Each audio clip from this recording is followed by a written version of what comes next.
Assalamualaikum warahmatullahi wabarakatuh. Syukur alhamdulillah kita dapat berjumpa lagi di channel ini.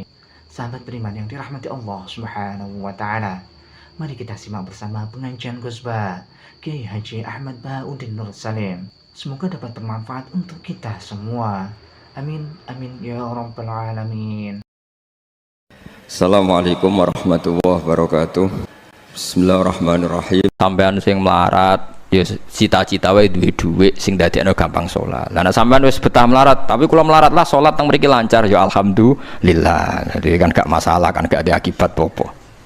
Tapi ki aja mikir ngono, gara-gara melarat wis tuk turunan iso wae anak sing buruh. Sampeyan ngalami hal yang tidak kamu alami.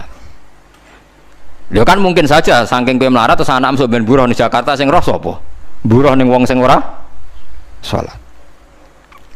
Ojo kok mentang-mentang kowe saiki gak ngalami, gak mikir anak lha iku termasuk harus kamu pikirkan juga. Niki syariat. Kowe kudu mikir apa wal yakhsal ladzina law taraku min khalfihim napa dzurriatan diafan khaufu alaihim. Tetep kudu mbok pikir.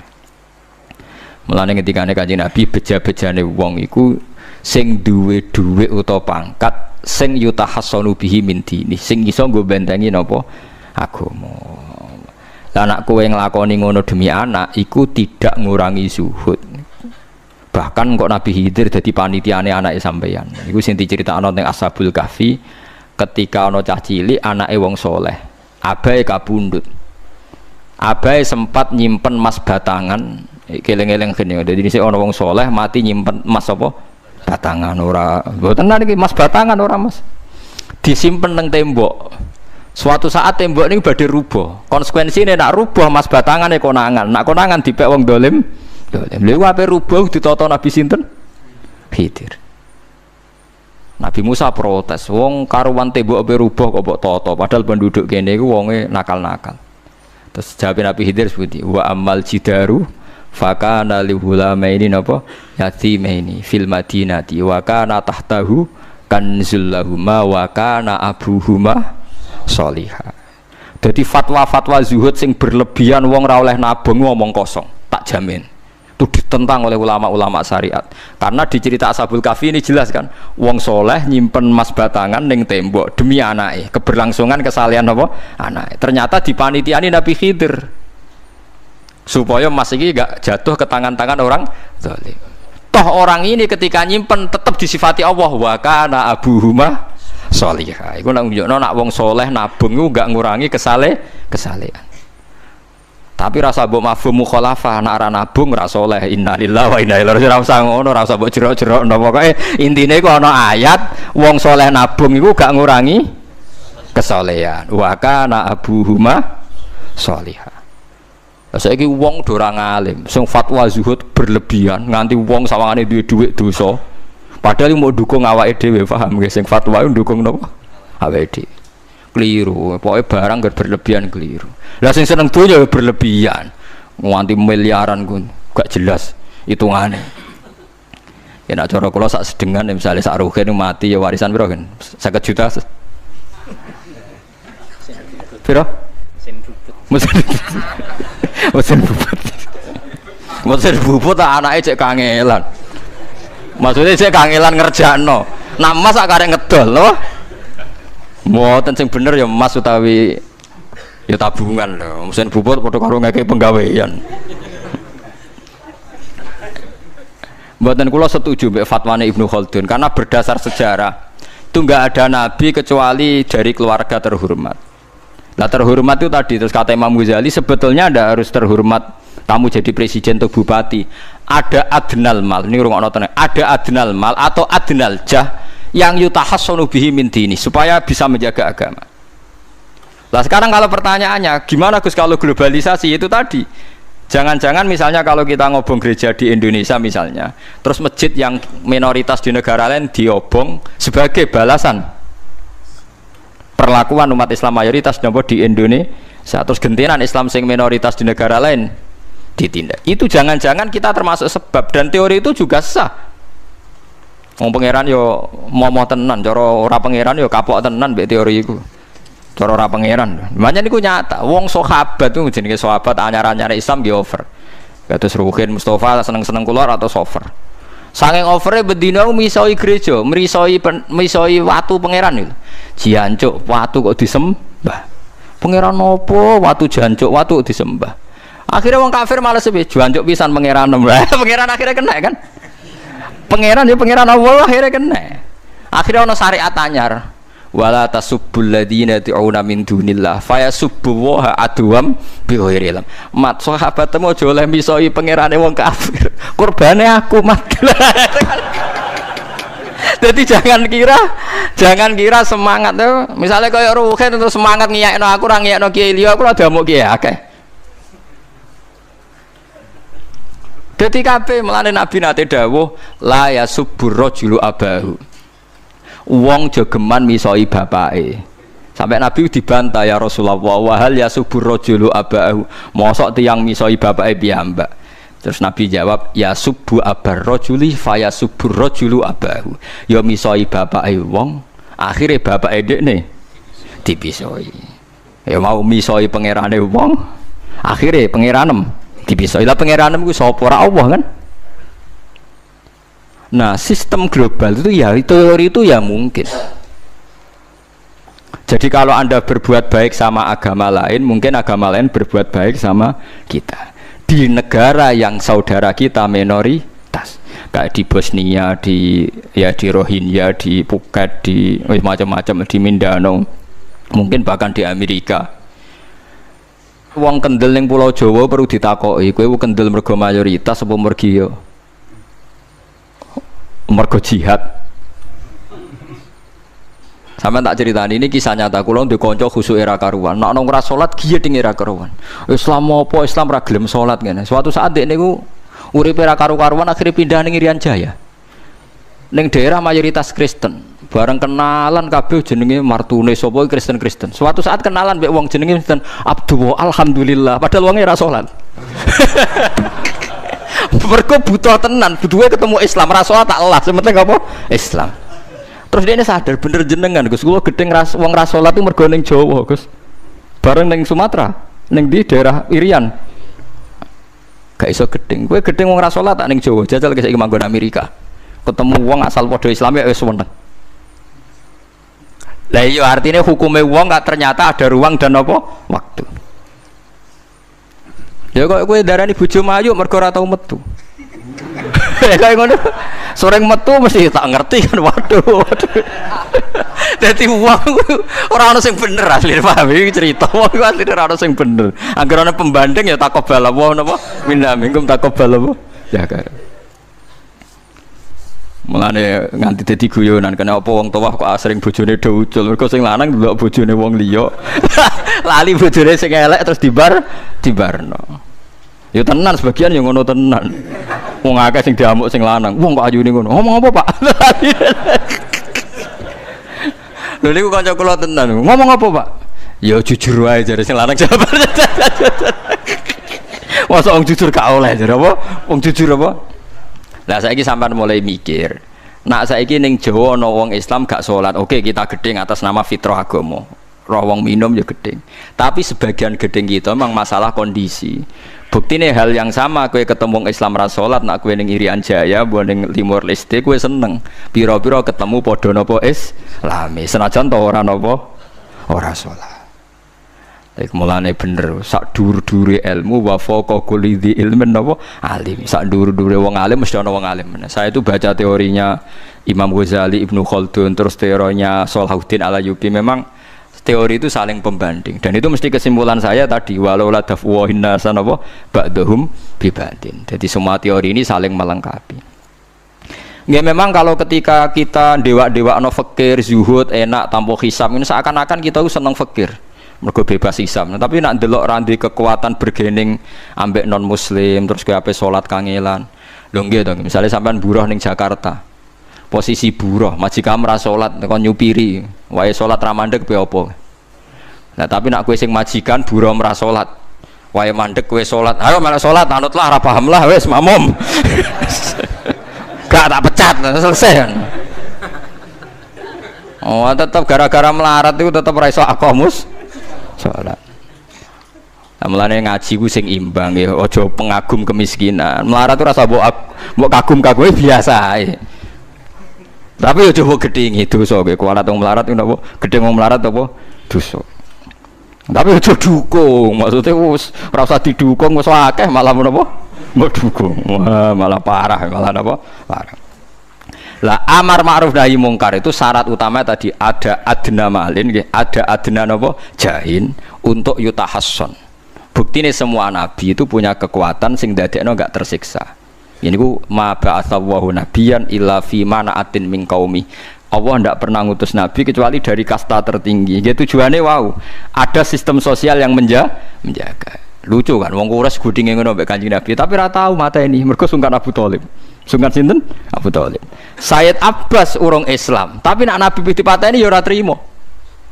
Sampai Darun Nadwa kebingungan carane mateni Muhammad tuh piye wong dekne keluarga napa ku Quraisy. Sampai ana iblis mendo-mendo wong ngene ae tiap desa ngirimno satu pemuda. Engko ben dame Muhammad berceceran, pe nuntut sapa ndek nek sing mateni tiap desa duwe utusan sing mate kangelan. Mergo Nabi diutus fi manaatin mingkau. Nah, ketika Nabi pindah teng Madinah niku asline nggih mboten wong asing-asing amat. Mergo tiyang Yasrib niku wonten suku besar jenenge Bani Najjar napa? Bani Najjar. Bani Najjar niku keluarga besar Nabi saking Sayyidah Aminah. Mulane teng Barjanji diterangno ketika Sayyid Abdul Gerah niku mergo niliki keluargane mim Bani Najjar. Paham ya? Jadi intinya ya gadah manaatin min qaumi. Ngene iku Bani napa? Bani Najjar. Dadi napa jenenge sebutinu wa makatha fihim syahron yu'anu nasukmahu wasyakwa. Iku suku napa Bani Najjar, akhwalihi mim Bani napa Najjar. Dadi eling-eling. Dadi mboten saged.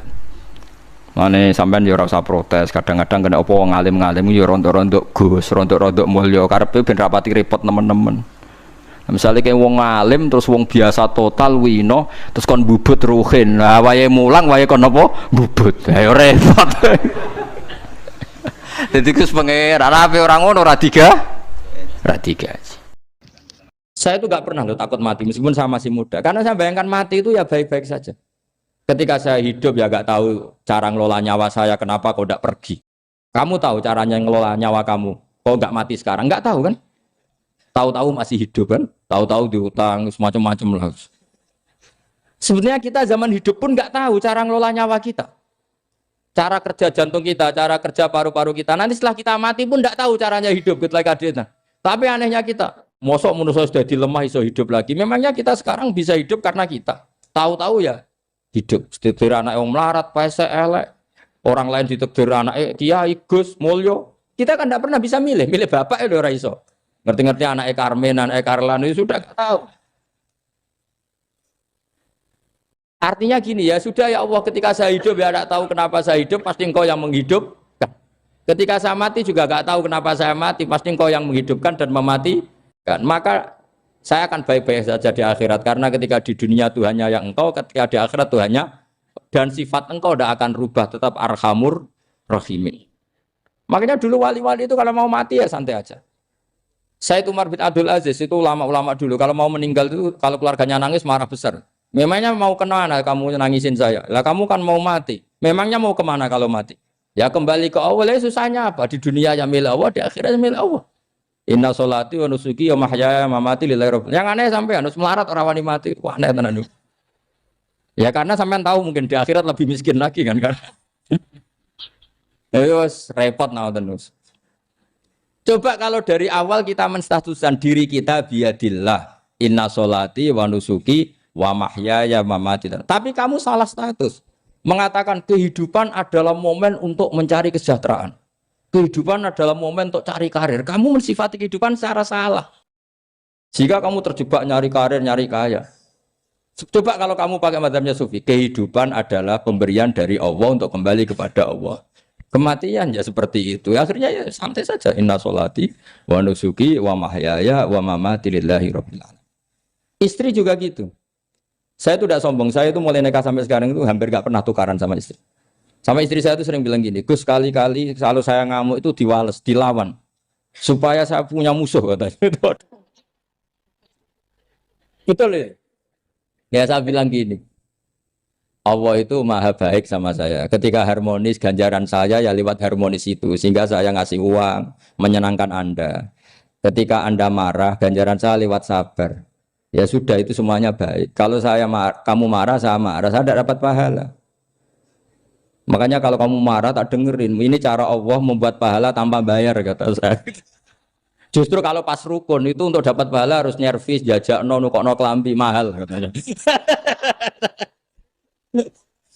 Boros itu pahala yang boros, katanya.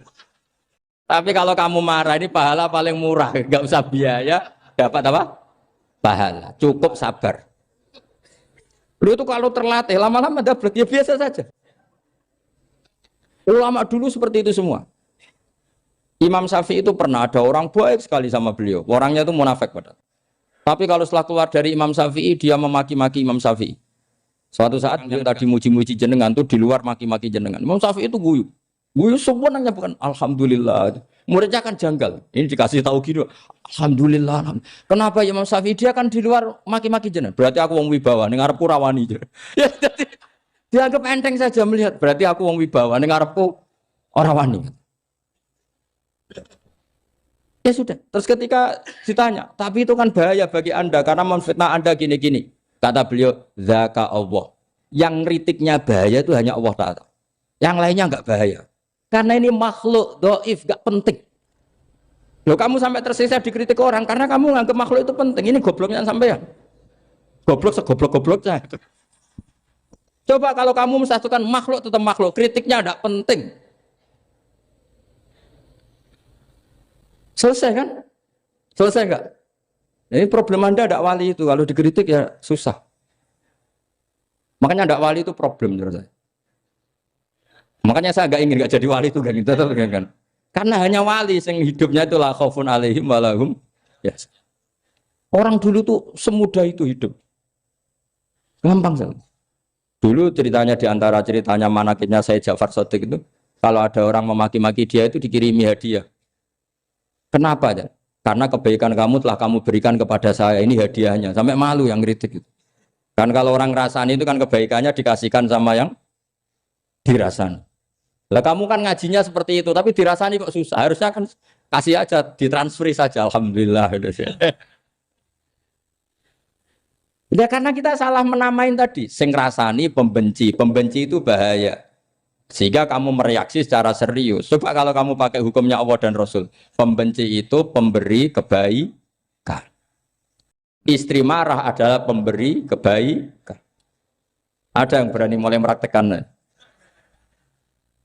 Latih begitu terus. Insya Allah nanti hidup kamu barokah. Itu disebut wa'allama adamal asma. Dan itu yang diajarkan Rasulullah. Rasulullah itu kalau ngajarkan hidup itu gampang sekali. Allahumma ja'alil hayata ziyadatan li fi kulli khairin wal mauta rohatan li min kulli syarrin. Jadi kalau kita hidup, anggap saja peluang untuk nambah kebaikan. Kalau kita mati, anggap saja akhir dari semua potensi kejahatan kita. Anda sekarang mungkin tidak zina, tapi potensi zina. Anda sekarang tidak korupsi, potensi korupsi. Anda sekarang tidak selingkuh, tetap potensi selingkuh. Lah, anggap saja kalau mati, berarti akhir dari segala potensi itu. Alhamdulillah. Makanya saya tuh nggak pernah takut mati. Karena saya misalnya setiap saat mati ya saya nanti akan bilang, ya Allah, ini sudah mau mati berarti mau akhir dari segala potensi keburukan saya. Alhamdulillah. Makanya itu ulama-ulama dulu kalau ada preman mati, saya guys, tonggone ra gelem muni saya. Wah, preman kurang ajar. Saya guys, tonggone tetap ra gelem muni saya. Padahal kiai ini muni, saya guys pun mati pun mboten sakit macam-macam niki pasti. Karena dia dengan mati berarti rohatan mengkuli syarrin, keburukannya tidak terulang lah. Lah keburukan nggak terulang lagi tuh saya apa buruk? Saya. Makanya kiainya minta saya ge niki. Tonggone cek menengai. Saya ge menengai. Makanya suatu saat kalau ada gitu kamu harus bilang apa? Saya pun boten jahat malih pun mati.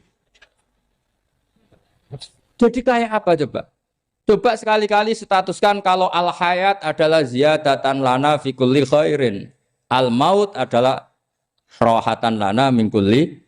Sehingga kita hidup ya happy, mati juga happy, gak masalah. Terus kalau misalnya mendingin, tapi anak bojoku piye? Memang selama hidup anak bojomu bahagia. Petoke ya tambah musibah ya, Cok. Malah sombong lagi kamu, seakan-akan kamu Tuhan yang bisa mensejahterakan manusia. Wong isih urip kok bojomu wis ndonga muga-muga nang mati malah. Nah gak jelas terus termasuk dosane jenengan sedanten wis senengane cerita Nabi Adam. Nabi Adam mbok critakno dosane, mulane do kualat. Wong nyeritakno bapake kok nyeritakno napa? Dosane.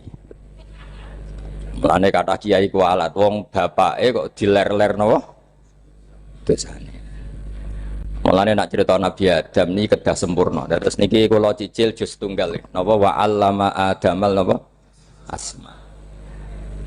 Pertama kali hubungannya Nabi Adam kalian Allah Subhanahu wa taala ini hubungan mengajarkan nama sesuatu. Jadi sampean jangan pakai teori modern bahwa apa artinya sebuah nama. Nama itu penting sekali. Sekali penamaan itu salah berarti Anda menstatuskan secara napa? Salah, dan itu berakibat fatal. Jadi semua kesalahan manusia mulai periode syirik mensekutukan Allah itu karena kesalahan menyebut apa? Nama. Ini penting kalau aturan.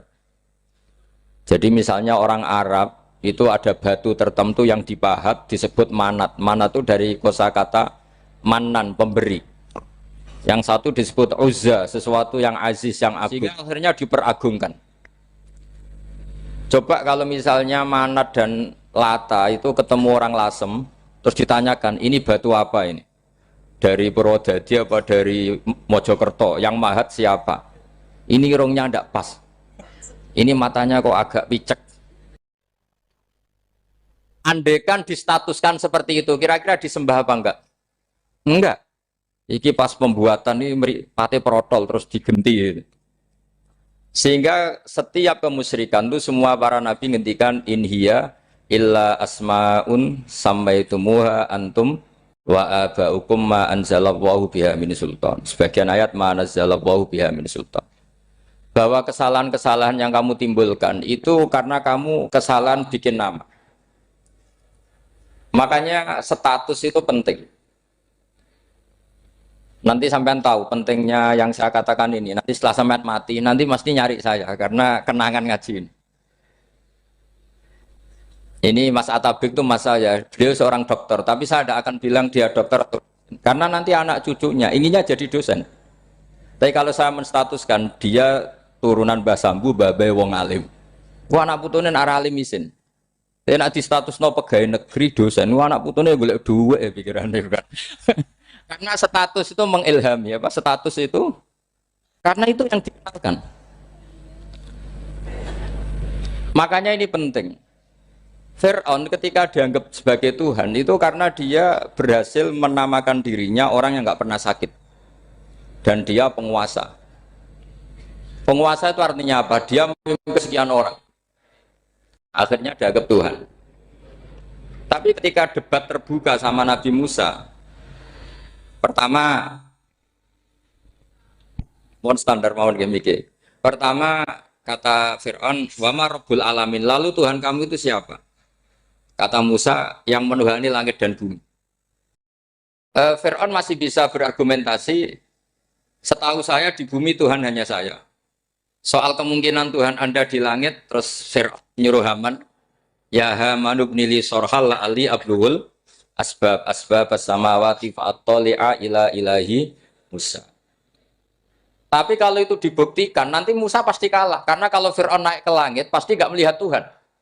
Wong yang Nabi saja nggak melihat apalagi Fir'aun, pasti dia bilang nggak ada. Tapi apa yang bisa mengalahkan Fir'aun adalah argumentasi status. Kata Musa, Rabbukum wa Rabbu abaikumul awalin, yang nuhani nenek moyang kamu.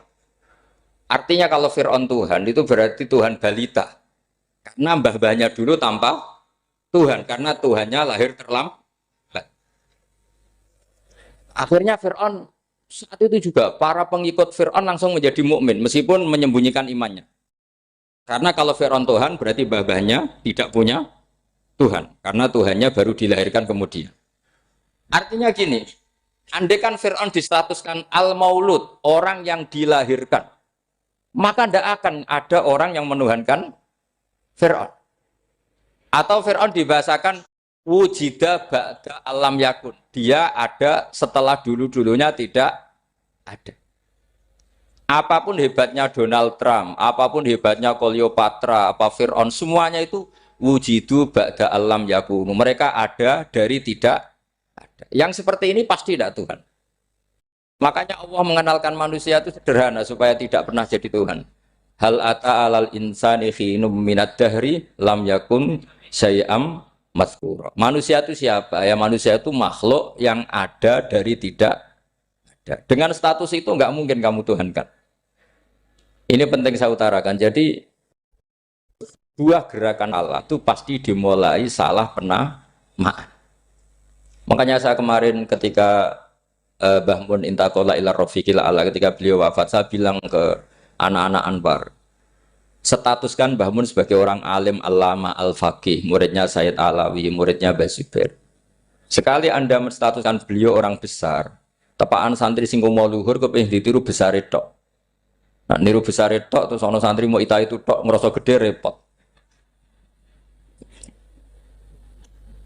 Sama, makanya saya nggak pernah. Sebenarnya saya tahu, Mas Atabik ini Mas saya itu dosen saya tahu, tapi saya tidak pernah ngomong dosen. Oh, anak-anak era menjadi wong alim, menjadi dosen malah langsung menjadi wong alim, malah celokom. Jadi karena salah status itu nanti panjang, akibatnya itu panjang. Makanya saya itu sebetulnya ya risih dikatakan Gus Bak itu orang alim, sebenarnya risih. Tapi saya seneng saja. Sing seneng benir walime, sing hasut takjak kompetisi. Jadi nikmati ya. Jadi sing seneng benir walime, sing seneng itu hasut takjak kompetisi, takjak maca tafsir. Nak ramriang ya. Ngono paling maca primbon mek terjemah. Ya. Ini penting, jadi itu yang disebut wa'allama adamal. Makanya Allah itu mengkritik semua kesalahan manusia dimulai dari salah penamaan. Makanya saya kemarin Pak Pilpres sering bilang, kalau presidennya ini maslahat, kalau enggak ini enggak maslahat. Mana ada kemaslahatan ditentukan hanya oleh seorang presiden. Itu tauhid kita di mana? Memang kita secara syariat harus milih sesuai istihad kita. Tapi tidak usah dong menggantungkan kesejahteraan sama seorang makhluk, itu tidak boleh. Secara tauhid tidak boleh. Makanya ini penting sekali. Jadi nggak boleh orang salah nama. Kita tetap memilih presiden, milih kiai, milih siapa saja. Tapi tidak boleh menstatuskan manusia sama dengan status Tuhan. Itu bahaya sekali dalam ilmu tauhid. Saya teruskan ya. Nah ini sekaligus latihan tauhid sama latihan tafsir ya.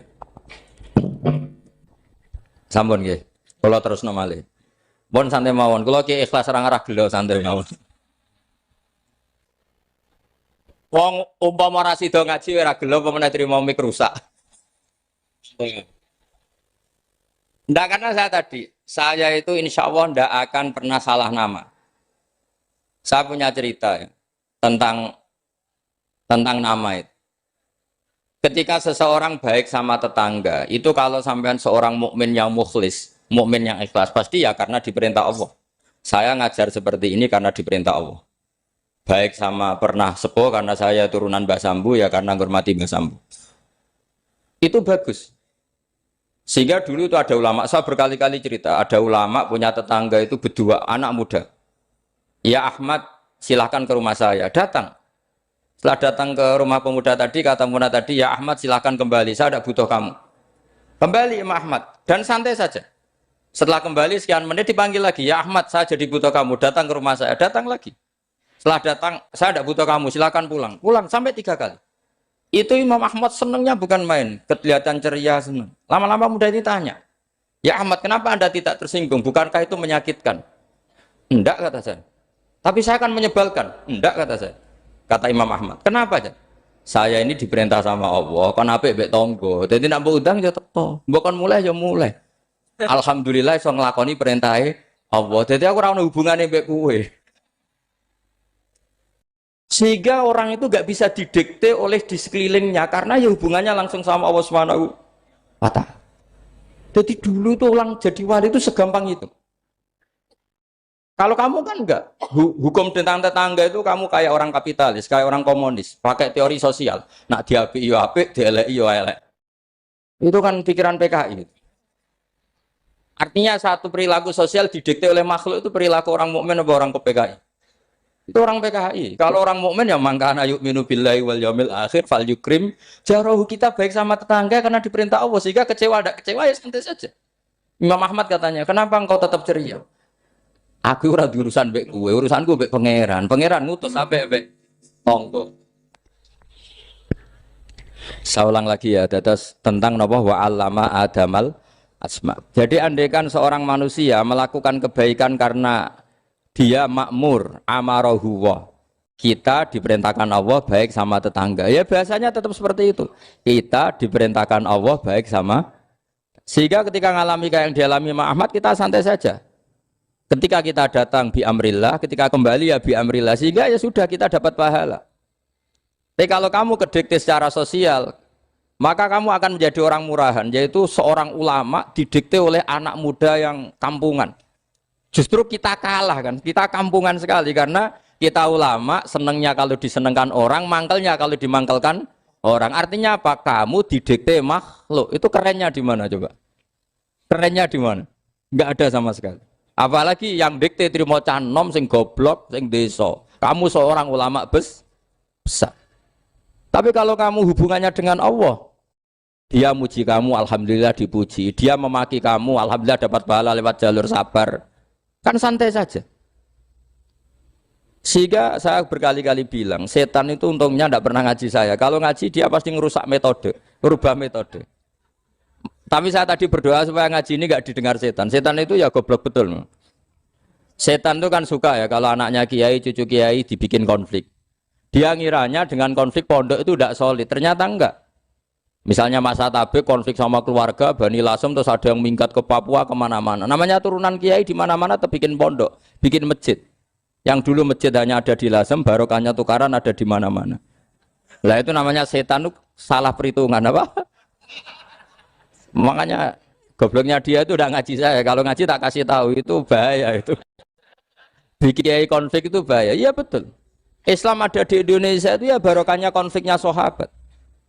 Sayyidina Ali dan Sayyidina Muawiyah itu konflik. Banyak sahabat netral yang ingin menghindari itu mau ke Cina. Di Selat Malaka sebagian terdampar, terus ada yang ke Aceh, ada yang ke Sumatera, namanya Sayyidina Ali. Makanya awal Islam di Indonesia dimulai Syekh Yusuf Baros itu. Kalau Timur Tengah nggak ada tukaran tuh nggak ada, Islam menyebar kemana-mana. Nah setan ngiranya kalau sahabat tukaran itu nanti kacau. Ternyata enggak, malah Islam menyebar kemana-mana, barokahnya tukaran. Dulu Solo karena konflik ya banyak ulama yang ke Lasem kemana-mana gara-gara Solo gak kondusif. Akhirnya kayaknya keduman basambu, keduman macam-macam. Sedungakno mawon kiai tukaran terus mboten napa-napa. Sing penting ora bacok-bacokan, rasan-santetan wis. Wis pokoke rasan-rasanan, ringan ya sudah itu bagus. Memang Allah bikin seperti itu. Enggak apa-apa. Kata Allah wala yazaluna mukhtalifina illa man rahima rabbuk. Kata Allah walidzalika khalaqahum. Ikhtilaf itu barokahnya masyaallah. Kalau saya setuju pendapatnya Mas Atabik, saya jadi dosen. Nanti yang ngaji tafsir siapa? Tapi kalau dia setuju saya, dia jadi ahli tafsir, yang jadi PNS siapa? Ya sudah, barokahnya khilaf. Dia jadi PNS ya dapat gaji, tapi gaji itu bisa dihitung. Kalau naik harus tambah prestasi. Kalau saya kiai min haitsu la yahtasib, pasti cepat kaya saya. Karena rezekinya kiai itu tanpa batas. Makanya haji saya itu plus. Saya itu tidak kaya, tapi haji saya haji plus. Masa tapi paling reguler. Karena rezekinya kiai itu min haitsu la yahtasib. Makanya saya pernah disoal sama teman-teman dosen di UI. Bapak kok berani pulang ke Rembang? Kiai itu kan rezekinya agak jelas. Kata saya justru agak jelas itu bagus. Kalau sampean kan konsisten segitu nilainya. Kalau saya enggak, kata saya. Jadi tak nikmati saja. Karena saya hamba Allah, bukan hamba negara. Kalau hamba Allah ya gaji Allah. Kalau hamba negara ya negara itu, negara sama Allah kayak mana? Allah ya sudah pinter berarti sudah. Jadi jangan pernah kita ini salah nama. Kalau salah nama itu bisa panjang. Makanya ada wali itu kalau dongo itu rontok kriminal, tapi malah pangeran seneng. Sampai dalam riwayat itu innahu yudkhikuni al-yauma salasa marat, wali itu bisa menertawakan saya 3 kali. Itu kata Allah. Itu kalau dongo itu agak kriminal, tapi mesti mustajab. Tapi kalau kamu niru sudah ada mustajab, karena ini KW, copy paste. Itu kalau dia datang ke Raudhah itu bilang gini wali tadi, ya Allah, saya ingin jadi orang baik. Jika engkau turuti doa saya, maka surra habibuk, kekasihmu ini menjadi senang. Tapi jika saya jadi orang jelek, surra aduwuk, yang senang itu iblis. Sekarang milih mana jenengan, menyenangkan kekasih kamu atau menyenangkan musuh kamu? Itu cuma riwayat, terus kata Allah bilang ke Nabi Muhammad, karena wali kan ada alam roh. Wis kandhani wis mustajab, coba lain itu kayak gue. Segampang itu wali punya hubungan. Saya ulang lagi ya, tapi jangan ditiru. Karena kamu tidak wali, nanti setelah wali niru gak apa-apa. Ya Allah, saya ini ingin jadi orang baik. Kalau saya jadi orang baik, maka surra habibuk, kekasihmu menjadi senang. Kalau saya jadi orang buruk, surra aduwuk, musuh kamu menjadi senang. Tinggal engkau lah sekarang sebagai Tuhan, senang menyenangkan kekasih kamu, menyenangkan musuh kamu. Ya tentu Allah pilihannya kan senang menyenangkan kekasihnya. Terus kata Allah, sudah sampai situ aja doanya, jangan panjang-panjang, baca-baca malah repot. Semudah itu mereka hubungan dengan Allah SWT karena mereka tidak pernah salah nama. Kalau kita kan tidak. Kita tidak mesti walinya, tidak mesti istiqomahnya, kiai saja karena diangkat MUI, bukan karena kiai betul, atau diangkat di struktur kepengurusan NU. Terus doa pakai namanya sendiri, ya Allah, saya ini ngitmai agama sudah lama, mbok ya Allah, saya ini jadi gini-gini. Status kamu itu belum ada di arsy.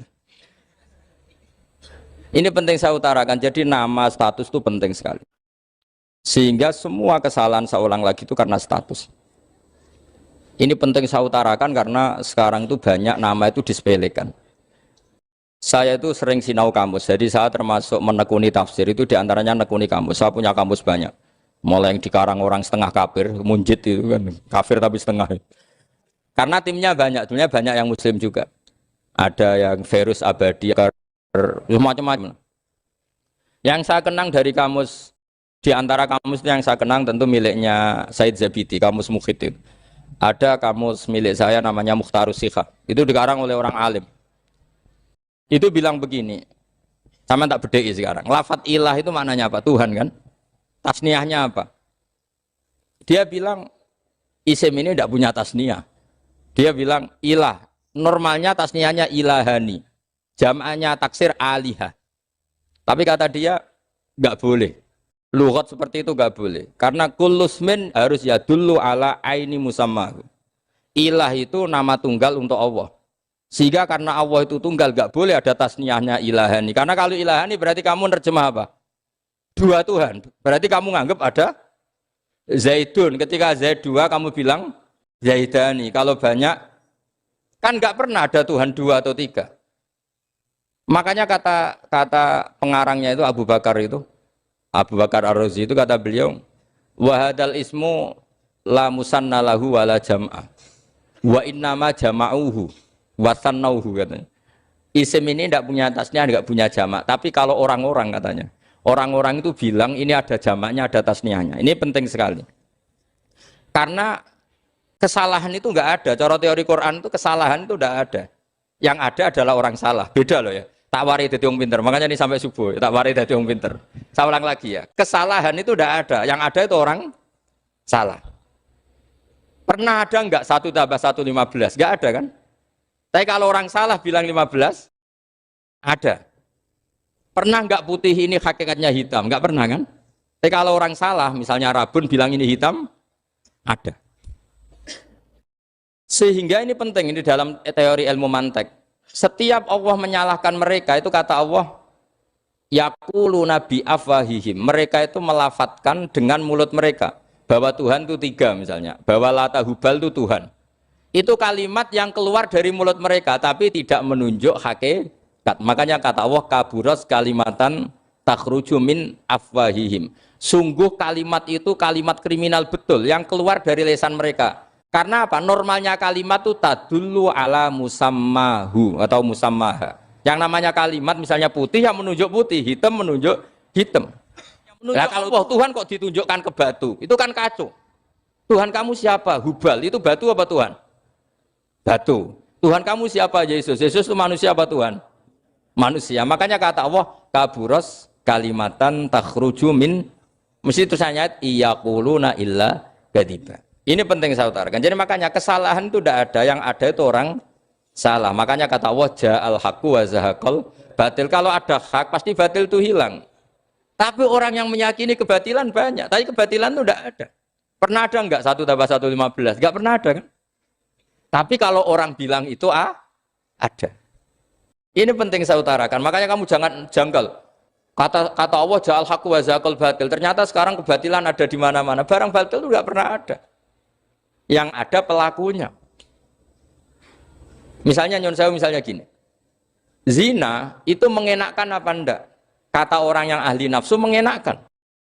Tapi hakikatnya tidak pernah mengenakkan. Sekarang tanyakan yang pernah melakukan itu, yang terhantui dosa oleh itu. Hakikatnya menyakitkan apa mengenakkan? Menyakitkan. Tapi yang bilang mengenakkan ada, tapi hakikatnya tetap menyakitkan.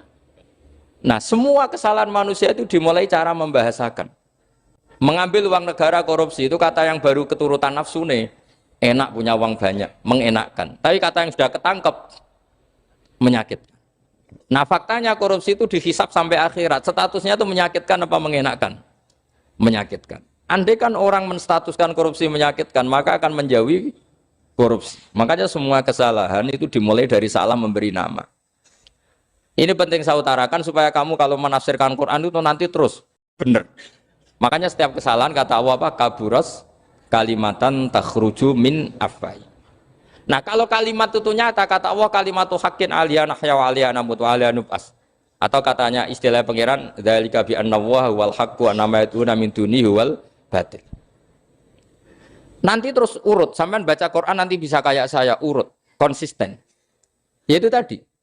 Misalnya Fir'aun itu orang pakai status yang diajarkan Allah ke kita. Fir'aun adalah wujida ba'da alam yakun. Fir'aun adalah makhluk yang sekarang ada, tapi dulu-dulunya tidak ada. Padahal sebelum ada Fir'aun sudah ada bumi, ada langit, ada matahari. Sebelum ada Yesus, ada Isa, sudah ada bumi, ada matahari. Artinya apa? Zaman langit bumi ada, penyebabnya Isa apa enggak? Enggak kan? Karena dia ada setelah adanya langit dan bumi. Fir'aun juga gitu. Yesus juga gitu, semuanya begitu. Makanya Allah mengajari kita apa? Hal ata alal insani hinum minad dahri lam yakun syai'am madhkura. Katakan manusia itu siapa? Manusia adalah makhluk wujud yang dulu tidak ada. Sekarang banyak enggak orang yang sudah kaya sebelum Pak Jokowi jadi presiden, sebelum Pak SBY jadi presiden, sebelum Pak Karno jadi presiden? Banyak enggak yang sudah kaya sebelum? Banyak kan? Artinya yang mengkayakan itu presiden Pak Allah. Allah. Sekarang kamu miskin, kamu nggak bisa nyalahkan Pak Jokowi. Sebelum Pak Jokowi presiden, kamu sudah miskin. Ya, artinya yang memiskinkan itu presiden apa takdir? Takdir. Makanya wa anna ila rabbikal muntaha wa annahu adhaka wa abka wa annahu amata wa ahya wa annahu khalaqaz zawjaini dzakara wal unsa. Jadi kita miskin ya karena kehendak Allah, kita kaya kan semua itu karena Allah. Tapi kita terjebak hukum modern. Nak presiden iki sejahtera, nak iki ora. Ya mungkin secara bahasa syariat mungkin ada benarnya, tapi kita ini kan dilatih ilmu hakikat. Tak ulang malam 13 Dzulhijjah masuk ilmu cek syariat tok. Kok gak pinter-pinter banget cek gobloke kan gitu. Kenapa nama itu penting? Begini. Alam yang dipakai Quran, alam itu nama ya, alam mangkul. Semua alam. Wah nanti subuh tak jamin pinter nih. Tapi saya tetap mau setengah jam. Karena saya tahu sampai subuh pun kira-kira ya tidak pinter, jadi ya setengah jam. Jadi nanti kalau kamu ditanya, kenapa tidak pinter? Mari Gus Bak mulangnya mau setengah jam. Punya alasan. Kalau sampai subuh kok gak pinter kan? Goblok banget nanti subuh orang pinter. Ya nak orang-orang bilang gitu. Lah anak saya ngomongin, oh mesti salah metode, gurunya yang salah. Diulang orang pinter-pinter, mesti salah sih mulang. Gitu. Malah repot lagi nanti. Saya beri satu teori bahwa nama itu penting. Rasulullah itu pernah guyon gini. Ini guyon betul ada di hadis Sahih, ada di juz 3 di kitab Bukhari. Allah itu kalau ingin bully, Allah itu suka bully, suka goda orang. Kalau ingin bully orang kafir itu menamakan kekasihnya namanya Muhammad. Makanya Nabi pernah guyon. Ala ta'jabuna kaifa yasrifu wa an lisatma quraisin wa la'nahu. Kenapa Anda nggak pernah berpikir bahwa Allah begitu mencintai saya sampai bikin nama untuk saya itu nama yang membingungkan semua orang kafir? Karena kalau Abu Jahal nyari Muhammad mana? Itu kalau kamu tahu bahasa Arab. Berarti artinya kan orang terpuji mana? Padahal Abu Jahal itu menghindari kata orang terpuji. Jadi bingung dia. Muhammad kamu jancuk, coba kamu terjemah. Wahai orang terpuji kamu.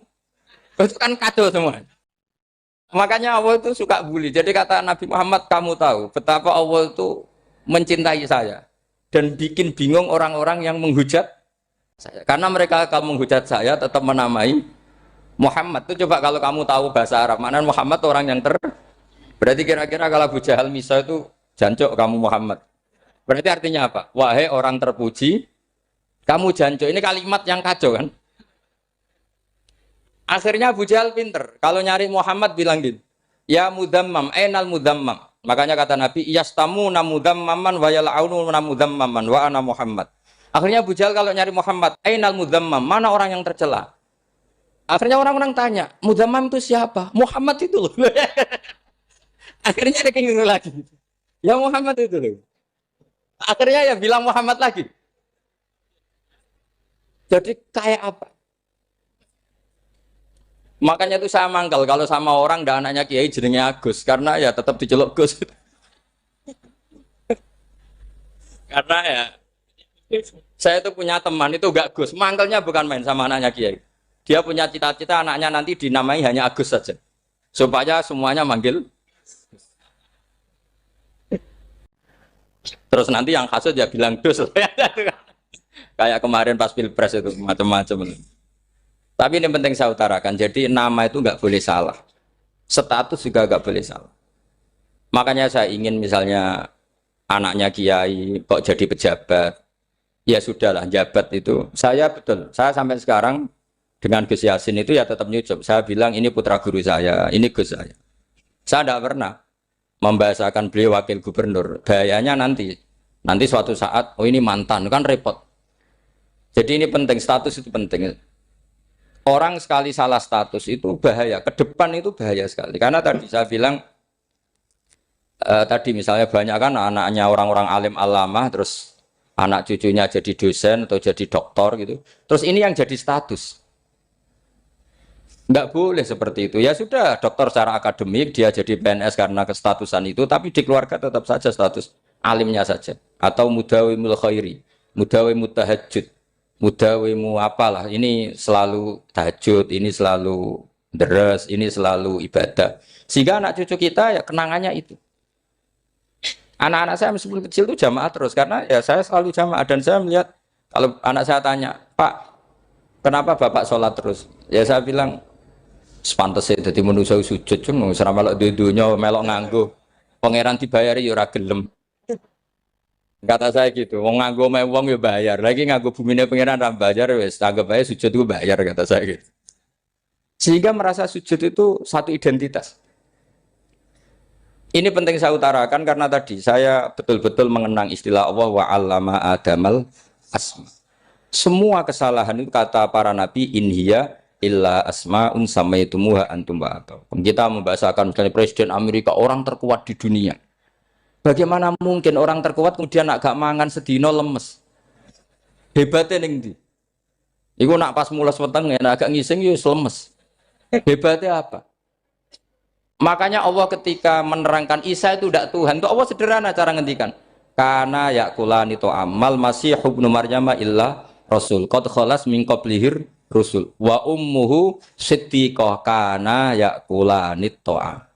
Artinya kalau Isa itu tidak mangan ya lemes. Nak keluarga yo kudu ngising. Lah terus mbok sembah itu terus piye? Jadi gak kebayang seorang Tuhan kemudian kalau gak makan tuh lemes. Berarti statusnya Isa apa? Orang yang lemes kalau tidak makan. Terus kamu Tuhan kan? Aneh gak? Aneh. Jadi andikan manusia dengan status yang diterapkan Allah, yang distatuskan Allah itu pasti tidak ada yang salah. Karena yakulanit. Ini saya cicil juz 1 wa 'allama Adamal asma. Makanya kata Rasulullah Allah ta'jabuna kaifa yusrifu wa anisat ma quraisin wa dhamma.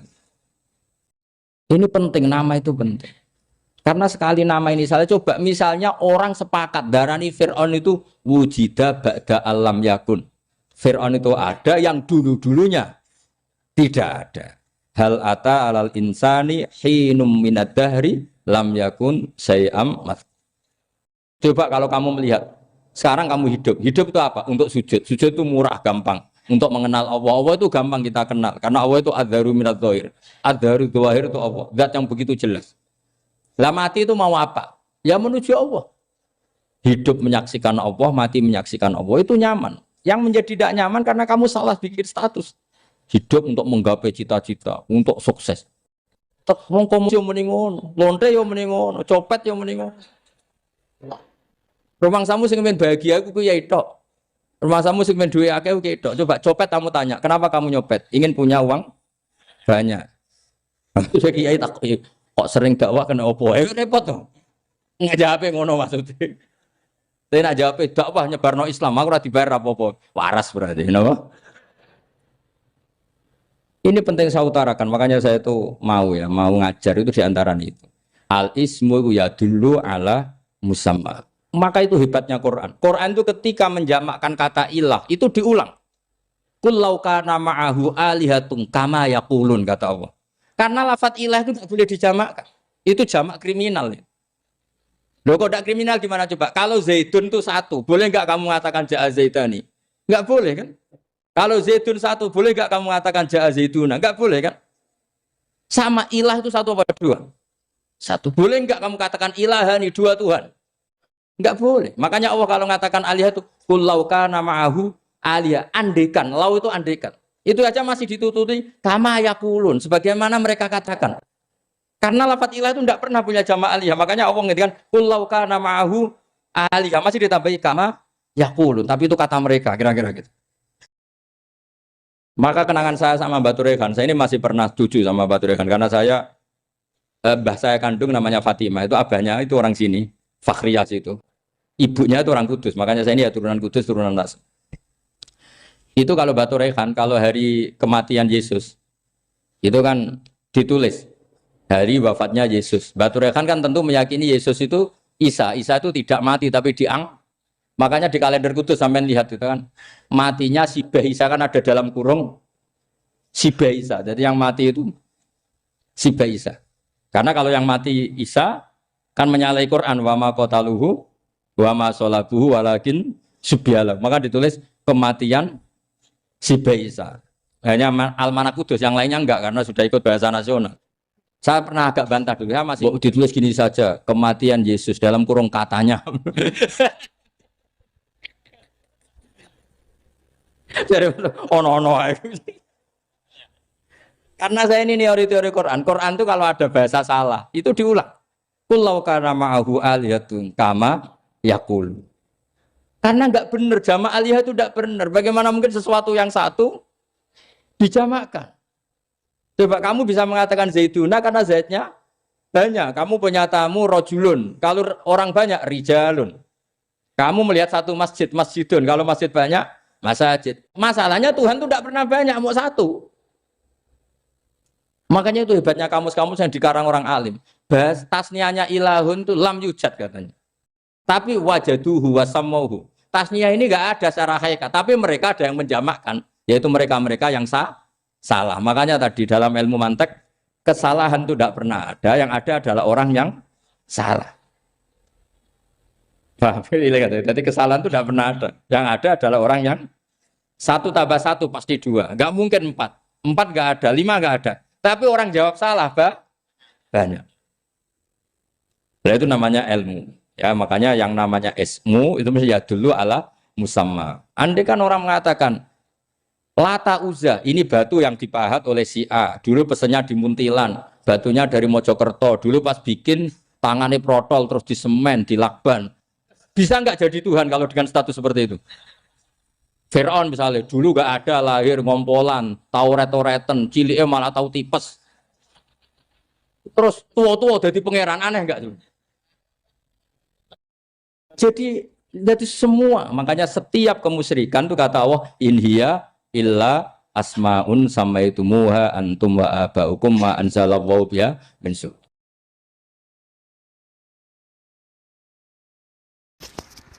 Pulau kenangan cerita dari Mbah Mun yang paling saya kenang itu gini. Dulu ono santri nakal. Ya jadi ora dulu tok saiki luwih akeh, tapi sawangane cerita kan kudu dulu karena sejarah itu syaratnya harus diomongkan dulu. Jadi aku rada kecewa mbek sejarah itu. Dulu ono santri nakal, saiki luwih akeh. Niku kepengen nginceng ninge mergo ning wayu. Niku dhisik jarang ning sepeda motor ngalor ngidul ning pasar Bangilan jarang. Dadi nek kepengen roh iku kudu dadi bakul banyu. Terus bakul banyu karena satu-satunya cara roh wong ayu kudu dadi bakul banyu nyamar. Kalau jauh ini ngisine ning jero jeding. Jadi kadang ya roh ninge rajil bapan macam-macam. Kiai ini wali tenan, bukan wali debutan, bukan wali senior, namun wali betul. Nah, sama saiki dadi wali kan wis ana kuota wali, segelem ra gelem jumlahnya supaya tetap ada terus diangkat nonton mawon wali. Ini bertahun-tahun. Kiai ini ngerti, seneng mergo digratisi, digawe rego murah. Kiai ini ngerti nek iku niate elek. Suatu saat gak ada perkembangan, santri ini mulai gremeng karena enggak direspon. Diceluk ke kiai ini. Dia pentok anakku. Nggih, Yai. Kowe salat ning Masjid Haram saf awal 40 dina jamaah mbok saf awal. Nggih, Yai. Kok bar tak rabekno anakku. Nggih. Seneng salat. Hari pertama ya demi dapat istri, hari kedua terus. Sesuai ku ku nyaman. Betapa nikmatnya sujud, nikmati rukuk terus nyaman. Saking nyamannya ku berkebutuhan salat di saf awal. Bukan karena cewek tadi. Barang hari ke-40 diparani mbek kiai ini. Ayo mulai tak rabekno. Lho. Mboten saged, Mbah. Jare nek wis salat 40 dina tak rabek. Oh, mboten salat diterima untuk cawe tok. Mboten. Mboten. Ngenyak uang salat diterima dijoli. Jadi orang enggak bener itu kadang ya jadi bener. Jadi wali kadang daftarnya lewat bakul banyu. Terus kadang rodok delok wong wedok sithik-sithik, tapi nek pangeran ngangkat kira kurang coro. Dadi wali cani. Akhirnya kiai ini sing nangis. Cung gelem lek cok aku pede mantu wong. Iki gak gelem-gelem tenan. Ngenyak uang salat diterima dijoli. Wah, itu luar biasa. Terus malah ini ngaji ya. Terus ngaji talqinul fikri bahwa pada akhirnya sing paling dhuwur teng hadhihi dar la ilaha illallah. Nah, saya punya trik, punya cara untuk sampean supaya la ilaha illallahnya itu sah dan meyakinkan. Cara hakim itu sah dan kitab yang sering dibaca Mbah Mun diantaranya untuk kalimat itu kitab Zadul Ma'ad. Iku nak nerangno la ilaha illallah niku luar biasa. Itu kitab kesayangannya Sayyid Abdul Al-Haddad. Beliau ngendikan diantara kitab kesukaan beliau selain Ihya itu kitab Zadul Ma'ad. Itu beliau kalau ngendikan bihadihi ya, maksudnya bihadil kalimah ussisatis samawati wal ardu. Jadi langit bumi dibikin. Jadi beliau mulai berpikir pertama gini, surga dibikin dengan segala kemewahannya. Itu bagi yang tasdik liman saddaqa bila ilaha illallah wa liman amana bila ilaha illallah. Neraka yang dibikin sebegitu ekstrim sampai anak wong dicemplungno ngenteni 70 tahun lagi ceblok. Wah, itu ora kebayang carane gawe. Entakno bego kan itu. Jadi barang nak diceblokno ning neraka itu cebloke tok ngisor ngenteni pinten? 70 tahun. Makanya kemungkinan keluar dari neraka itu kecil. Agak untuk syafaat itu kecil. Wong wis ora iso kebayang kan? Itu pun diciptakan untuk yang menolak dalil. Jadi surga dibikin ya lihadil kalimah, neraka dibikin juga lihadil kalimah. Jadi hadil kalimah itu mizan, ini ukuran. Yang nerima masuk surga, yang menolak masuk neraka. Hisab juga gitu, ada hisab itu ya karena kalimat la ilaha illallah. Orang kafir itu nanti tidak dihisab. Nah, cara Ibnul Qayyim, hadisnya nggih ngoten. Ulaikal ladzina kafaru bi ayatina rabbihim wa liqaihi fahabitas a'maluhum fala nuqimu lahum yaumal qiyamati wasna. Ya lucu tuh, masa Fir'aun dihisab. Kan sekarwan rokok kan. Jadi hisab itu nanti itu yang enggak jelas-jelas. Makanya sampean udah hati-hati, itu potensi dihisab. Jadi yang jelas itu ada hisab. Masa ganti Nabi dihisab kan tidak mungkin. Nabi Ibrahim masa dihisab.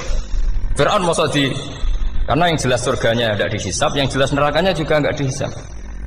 Nah, nak sing pengajian yo teko, dandutan yo teko lah ini yang ini yang itu. Ya itu hisab itu. Dulu biskop ya bayar, mlebu masjid ya bayar. Cuma ada biskop 10.000, nak masjid 2.000. Itu ya hisab itu nanti. Jadi orang kafir yang karuan kafirnya itu istilah Quran fala nuqimu lahum yaumal qiyamati wasna. Nah, artinya ada hisab juga tolak ukurnya la ilaha illallah. Terus wa bihadil kalimah bu isatir rasul. Karena kalimat ini Rasul diutus untuk melatih la ilaha illallah. Jadi kalimat ini luar biasa. Tapi setelah jadi tahlil terus semua coba ngantuk, terus jumlahnya kakean kan, terus akhirnya gak sakral. Akhirnya la ilaha dikomentari suwi temen. Pemenang nak sing mimpin tahlil wong tuwek terkenal suwi lagi tahlil dipimpin mbah niki sing mburi mesti sambat wah suwi mesti. Itu kriminal kita, itu kesalahan kita. Kalimat yang harusnya jadi tolok ukur surga neraka itu ukurannya kalimat itu. Kemudian kita nganggap kalimat itu sebagai kalimat yang apa problem. Itu aja sampai ya. Makanya kalau suwon sing mimpin tahlil aja suwi-suwi. Istilah ilal ping 3 hadir terus bar. Niku semua ijazahnya hanya 3 kali itu kok udah dipirang-pirang niku. Tapi nak la ilaha illallah tolong gak hadir ya tak baleni neh dadi 6. Kok gak hadir? Jebule ping 1000 pun ndak hadir. Ini yang masalah. Terus kula waca ndak ini supaya sampean ngerti kalimat itu menjadi kualitasnya bagus ndak itu karena cara pandang. Itu tadi kalau sampean mikir surga dibikin semewah itu dengan fasilitas bidadari secantik itu, semuanya kelas A, itu ya bagi yang menerima la ilaha illallah. Neraka dibikin se ekstrim itu juga bagi yang nolak. Jadi ini kalimat pembeda, makanya kalimat haqqin 'alaiha nahya wa 'alaiha namut. Terus wa biha atau wa 'alaiha. Ini jajah gini usume usum. Wa biha atau wa 'alaiha. Tren ini gini wa 'alaiha atau wa biha. Wa biha apa wa 'alaiha? Enggak yang di sini umumnya. 'Alaiha nahya wa 'alaiha namut.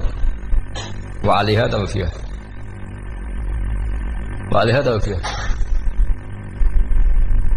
Oh berarti orang jelas prinsipnya, gak jelas.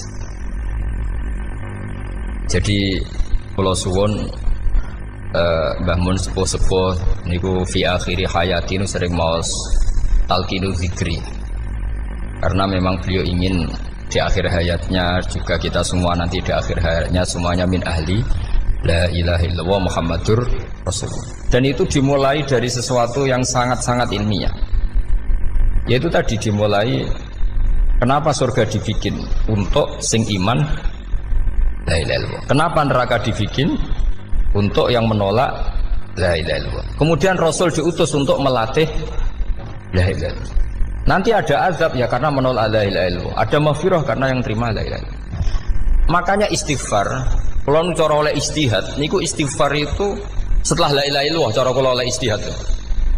Di beberapa Indonesia itu thariqah punya istighfar dulu baru la ilaha illallah. Tapi banyak ulama yang berpendapat dibalik. La ilaha illallah dulu baru. Karena istighfar itu didengar Allah itu setelah tauhidnya benar. Ini cara madzhabnya Abul Hasan apa? Asyadzili, yaitu fa'lam annahu la ilaha illallah baru wastaghfir li dzambika ai li hadhil kalimah. Karena orang bisa dimaafkan itu berdasar kalimat la ilaha illallah. Misalnya begini ya. Orang kafir itu kafir terus sampai 70 tahun. Sekali melafatkan la ilaha illallah itu yughfar lahum ma qad salaf. Jadi kullil ladzina kafaru iyantahu yughfar lahum ma qad salaf. Artinya orang kafir itu belum pernah tahlil, belum pernah istighosah. Ya belum pernah istighfar, tapi sekali melafatkan la ilaha illallah secara sah langsung yughfar lahum ma qad salaf. Berarti dulu mana la ilaha illallah sama istighfar untuk kepentingan dimaafkan Allah.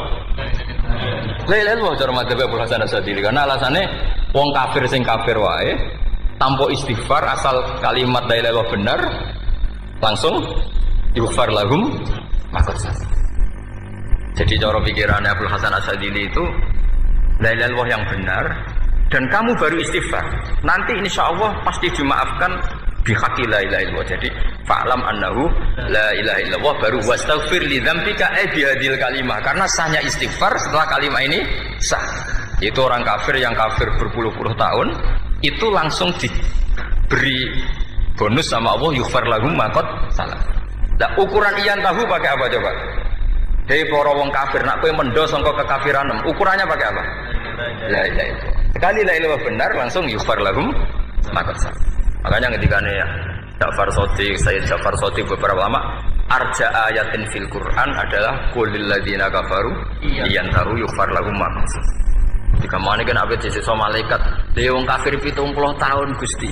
Mau celek lu pisan langsung jenengan sepuro. Mosok kula imam tahlil boten jenengan sepuro.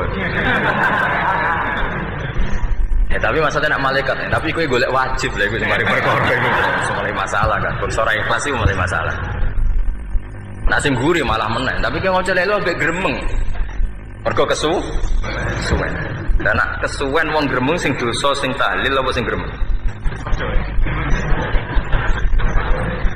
Sing tahlil ya melok dosa mergo kesuwen, sing gremeng dosa wong kalimat thayyibah kok digremengi. Nah, terusno sing ngundang melok dosa pisan ribet kan. Ya ora ono fikih ngono ya ora ono. Maksudnya kula cerita daripada rawan dosa ya mendingan la ilaha illallah sing ora gremeng. Carane piye? Sing mimpin ya sing fase sing cepet. Yen insyaallah. Oh teng desa kula anggere muni tahlil ben Gus bakso nang kabeh, mesti cepet, jamin mesti cepet. Kula sering ngomong, aku cepet lah luwih mandi sing suwi. Mergo suwi mari dosa gremeng lho, perkara. Nah kiai-kiai kan do sungkan mek kula. Nah teng adat masyarakat kan nggih sampai Gus sampai anak kiai kan sungkan dadi kiai-kiai sing tua-tua akhirnya melok cepet. Dan ini harus diilmoni. Saya ulang lagi ya. Sebetulnya dalam thariqah Syadziliyah itu la ilaha illallah dulu baru istighfar. Alasannya apa? Sihhatul istighfar itu ba'da sihhati la ilaha illallah. Jadi dia bawa nggih, qulil ladzina kafaru iyantahu yughfar lahum ma qad salaf. Saiki intiha anil kufri, berhenti kekafiran dengan kalimat apa? La ilaha illallah. Itu langsung yughfar lahum ma qad salaf. Dan Allah ngendikan fa'alam annahu la ilaha illallah baru wastaghfir lidzam. Ai dihadil kalim.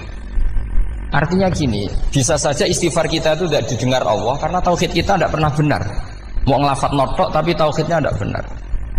Maka terus dibutuhkan latihan-latihan dari ahlul ilmi, misalnya kayak Imam Sanusi, kayak Imam Asy'ari. Itu pelatihan-pelatihan la ilaha illallah dengan pemaknaan yang luar biasa.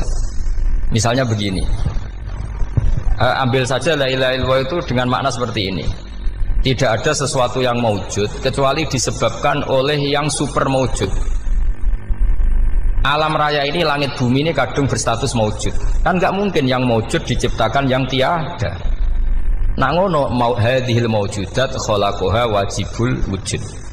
Lah wajibul wujud ini yang bernama Allah Subhanahu wa taala. Maka kualitas Anda iman tuh lebih tinggi. Selama ini kan enggak. Orang no pangeran kecuali Allah. Terus Allah itu yang siapa? Ya Allah yang siapa itu harus kamu berani mensifati. Allah belum pernah menceritakan dirinya di Quran kecuali beliau dia mensifati zatnya.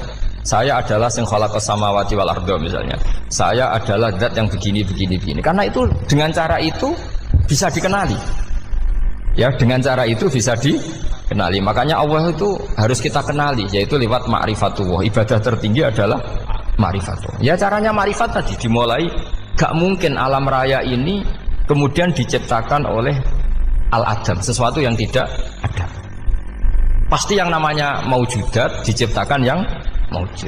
Karena maujud ini maujud pencipta harus super. Lah super itu bahasa Arabnya wajibul wujud. Karena pencipta harus awal. Gak mungkin Fir'aun itu Tuhan lahirnya di bumi, berarti dulu buminya ketimbang Fir'aunnya. Tuhan-Tuhan yang lain juga begitu, masa dulu buminya ketimbang Tuhannya. Makanya Allah pasti Tuhan betul karena bersifat awal, bersifat qadim. Nah kalau kamu mulai latihan gitu, iman kamu itu bil bayyinah. Dan syaratnya iman yang benar adalah bil bayyinah. Bayyinah itu jelas welo-welo. Makanya semua nabi memaklumatkan diri, qul inni ala bayyinatim mir rabbi. Lam yakunil ladzina kafaru min ahlil kitab wal musyrikin munfakina hatta ta'tiyahumul bayyinah. Jadi kamu harus punya otoritatif kebenaran sing sampai welo-welo itu layak balus syak wal irtiyab, sudah nggak bisa ragu lagi. Nah saya khawatir kalau kita sudah tidak ngaji seperti ini, la ilaha illallah itu mau rutinitas. Pemenang nak kasiat ribet mana kan? Nak diwaca 1000 kasiat ini, nak diwaca 2000 kasiat, wah itu ngawur lagi. Saya itu kemarin ketemu banyak orang pintar lah di Jogja. Itu saya cerita, mereka tanya saya, Gus kenapa engkau jarang berdoa? Saya bilang saya itu sering berdoa, cuma mungkin Anda tidak tahu kata saya. Doa itu syaratnya harus setelah sihhatil iman, imannya itu benar. Dulu ketika Gerwani itu kampanye komunis, itu gitu anak-anak kecil disuruh memejamkan mata. Ayo kamu minta permen sama Tuhan. Ternyata nggak dapat permen, suruh memejamkan mata lagi, coba minta sama bu guru. Terus dikasih apa? Permen. Oh berarti yang ada bu guru bukan Tuhan. Artinya apa? Kalau umat Islam ini Islam ya, Islam ini kamu jual dengan doa, kemudian doa dipakai tolok ukur Islam bener apa enggak, habis kamu. Banyak orang ingin jadi Kapolri, jadi gubernur, jadi apa, seundang orang-orang kondungo. Mesti nyangoni akeh gak mandi, itu mesti dihujat ya. Dan sing donga yang ngerti nak ra mandi, potongan wong seneng duit itu kan insya Allah ra mandi lah kan kira-kira gitu. Jadi korbannya itu Islam kalau terus menerus doa yang dipakai apa? Transaksi. Maka doa itu nomor 2 atau 3, nomor 1 itu ya iman tadi, ma'rifatullah itu nomor 1. Bukan doa, karena kalau doa dijadikan nomor 1 takutnya itu dipakai ukuran. Makanya ketika orang kafir minta sama Nabi, minta itu ya bahasa Arabnya doa. Untuk mengubah Mekah jadi begini, untuk mengubah Mekah jadi makmur, jadi ada sungainya, roh. Nabi gak mau. Padahal Nabi kalau doa pasti mustajab apa enggak? Tapi andikan itu diturutin, maka ukuran iman selalu pakai doa. Dan itu bahaya jangka panjang, karena Nabi pirsa pengganti beliau-beliau kamu-kamu yang nanti doanya enggak mandi, itu bahaya, itu enggak prospek cara hitung-hitungan. Iya nak zaman Nabi donga mesti mandi. Nah, ketika era sampean dia nak kiai tenan Pak, kalau donga ana sugih, ana sugih kira kiai kan ribet. Mungkin dhewe kiai ora sugih kan ribet kan. Maka kita sebagai ulama itu punya hitung-hitungan. Nah, beda dengan pakai ma'rifatullah. Misalnya begini, ini contoh paling gampang. Orang kafir itu dulu mengukur kebenaran Muhammad. Mereka tentu manggilnya Muhammad. Muhammad, kalau kamu mengklaim bahwa orang mati bisa hidup lagi, coba mbah-mbah kamu yang sudah mati bangunkan. Kalau bisa berarti kamu benar, kalau ndak ya ndak. Pertanyaannya itu yang fa'tu bi abaina in kuntum apa? Shodiqin. Pertanyaannya, ngukur kebenaran dengan cara itu yang bikin standar siapa? Nah, Nabi itu sempat terdesak karena itu dipakai ukuran. Tapi kalau pakai ilmu mantek, jawabannya lebih gampang. Ngukur kebenaran dengan cara itu versi siapa? Versi saya. Kamu benar itu kalau bisa membangkitkan orang mati. Terus dari Nabi, ya kalau versi kamu ya kamu yang membangkitkan, nanti ditanya bareng-bareng. Loh ini kan kita seperti itu kan, kita sering. Artinya apa? Islam ini yang bisa mengawal hanya ilmu. Doa itu nomor 2, yang bisa mengawal Islam hanya fa'lam, harus ilmu annahu la ilaha illallah. Ketika orang kafir lo tanya, Muhammad kalau kamu Rasul betul, fasayir jibala Makkah, jibala Mekah kamu jalankan kemudian jadi emas. Dan orang-orang yang mati bangkitkan. Kemudian kita tanya, adinuka hakun amla, agamamu benar apa enggak? Nabi andikan minta kira-kira dituruti Allah apa enggak? Pasti dituruti. Tapi masalahnya, masa menunggu itu? Masa Allah menjadi Tuhan nunggu itu? Allah selalu Tuhan baik orang percaya atau tidak. Makanya Allah tidak mau nuruti. Karena itu jadi problem jangka panjang. Iya kalau Nabi mustajab doanya, terus era umatnya seperti ini. Sing kiai ini bedino dalail ora mesti mandi dongane. Wis asing tirakat lah ora mesti mandi dongane. Nak bab donga niku padha wae lah. Misale mesti mandi, nak wong waras mesti dienggo donga husnul khotimah, ora dienggo golek sugih. Iku mesti amatir. Lah masalahnya nak dienggo husnul khotimah bagi mereka yang kedonyan ya gak ngefek, dianggap tidak prospek. Panjang kan? Makanya itu pinternya Nabi nomor 1 itu al-ilmu fa'lam annahu la ilaha illallah. Lagi wastaghfir li dzambi. Jadi kalau suwon kenapa ini cerita Mbah Mun, kenapa akhir-akhir beliau sering talqinul zikri, sering melatih zikir. Itu sirinya diantaranya bahwa kalimat ini harus menjadi kalimat super. Kalimat sing alaiha nahya wa alaiha namut wa alaiha nub'ats atau wa biha nub'ats insyaallah taala minal amin. Ya itu tadi, kita sebagai kiai itu ikut menjaga ini. Jangan sampai kalimat ini membosankan. Tahlile suwi barbar segitu ono sing nyoal la ilaha illallah Muhammadur Rasulullah lane kurang panjang iki wakaf ta ora terus panjang. Bahwa agama ini dimulai hatta ta'tiyahumul bayyinah. Jadi sesuatunya harus benar-benar sampai jelas. Orientasi para ulama dulu itu cara menerangkan la ilaha illallah itu sampai difahami an bayyinatin. Makanya semua nabi memaklumatkan diri kul inni ala bayyinatin mir rabbi. Sampai di situ. Dan semua cerita-cerita di tafsir Jalalain di apa-apa itu ukuran kebenaran itu lam yakunil ladzina kafaru min ahlil kitab wal musyrikin namun fakina hatta ta'tiyahumul bayyinah. Monggo. Maka semua kita itu harus punya kecakapan untuk merangkai dalil. Kalau ada pengalaman saking kitab-kitab turos, kitab-kitab dulu. Itu ketika beberapa ulama ditanya. Dulu ketika ulama-ulama dulu berdebat tentang apakah imanul muqallid, imannya orang yang tidak bisa berargumentasi tentang Tuhan itu diterima apa enggak? Rata-rata ahli sunnah bilang diterima, tapi tetap dengan catatan itu potensi goyah. Izkullu man qallada fit tauhidi imanu lam yakhlu min tardidi. Tapi ternyata ulama-ulama itu prakteknya juga mengajari masyarakat supaya ada sedikit dalil atau kepastian logika.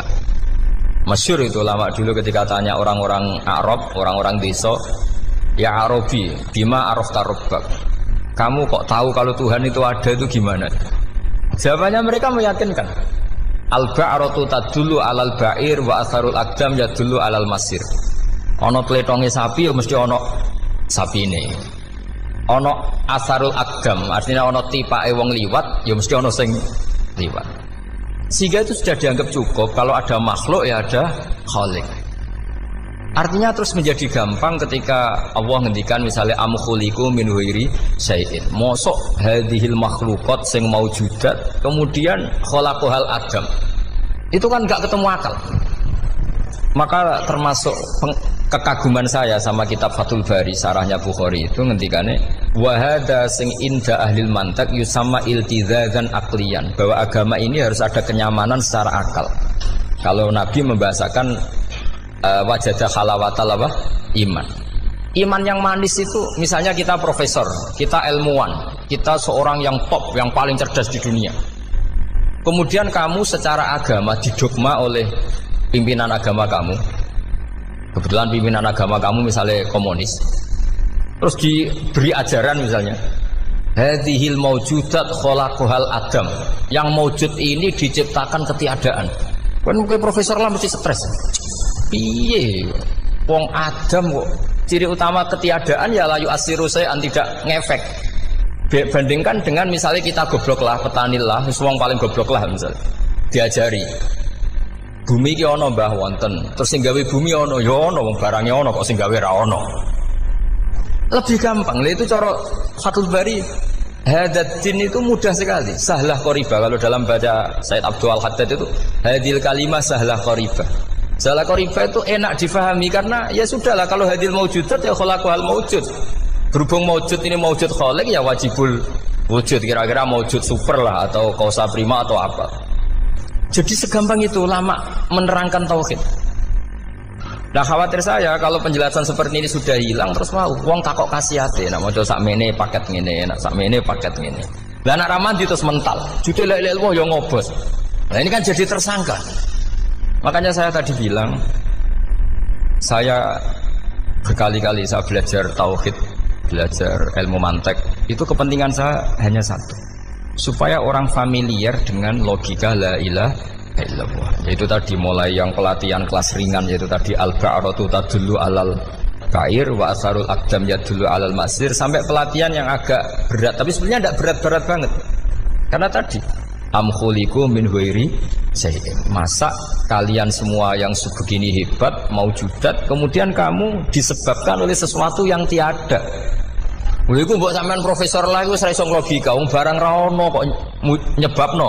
Al-aqdam yadullu alal masir. Jadi ono teledong ya mesti ono safine. Ono tipak tracaane tak kaki ya berarti ono sing barli liwat. Artinya hadil alam ini asarun min asari kudrati. Kula suwun kula wau mun maca sanad talqinul dzikri dari Mbah Mun dan saya berharap kita ini saling menopang. Makanya saya Gus Yofur itu sering belajar mantek sampai belajar usul fikih karena nggak bisa kita tanpa ditopang ilmu-ilmu seperti itu, tidak bisa karena banyak khurafat, banyak syubhat. Termasuk penumpang paling gampang adalah Anda berislam secara senang, secara ceria supaya tidak kepikiran nyuwun sewu pindah agama atau pindah ke yang macam-macam. Makanya di antara rumusnya Islam itu raditu billahi robba. Raditu itu puas. Sampeyan cari di kamus ridho itu puas, marem. Ojo mbok maca di pangeran Allah pah-pah. Makanya kalau berharap jenengan jangan sering berdoa, nanti gampang kecewa. Karena potensi tidak mandinya lebih tinggi gitu loh. Jadi pokoknya seneng pangeran. Pangeran itu sapa sing gawe langit bumi, sing ngekek oksigen ora usah bayar. Sing aku elek lah ya payu rabi. Nyifati pangeran sing wis terjadi. Ora usah bayangno.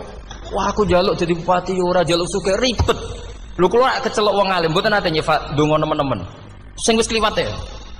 Ngaku ya wong narukan nyatane payu rabi. Umume wong di mobil kaya di mobil. Umumnya wong bingung ya sering melok bingung, sudah sebetulnya. Lho kok sampean kok ora top ya coba. Wong melarat sekolah ya ora tamat, ya tetep oleh menghirup napa oksigen.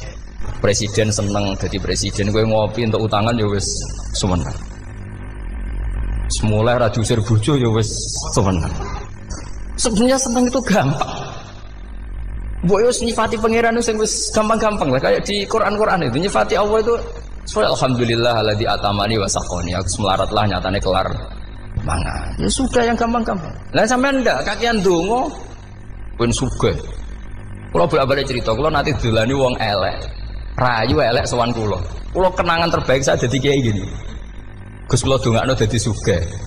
Tenane, Mbak? Nggih, tak critakno. Nak bojomu iku sugih. Sing pertama ditoto apa? Omah Gus ya, omah ditoto. Suwe-suwe mobil ditoto Alphard. Terakhir sing dievaluasi sampeyan. Omah wis apik, mobil wis apik, sing elek apa? Bojo, mesti sampean kena evaluasi. Iku wis mesti ya. Akhire strasito. Jadi kula nu nate bully tiyang terbaik lah. Kenangan saya terbaik jadi kiai ini gini. Demikianlah sahabat kajian Gus Bah yang dapat kami sampaikan. Semoga dapat bermanfaat untuk kita semua. Wallahu a'lam bishawab. Wassalamualaikum warahmatullahi wabarakatuh.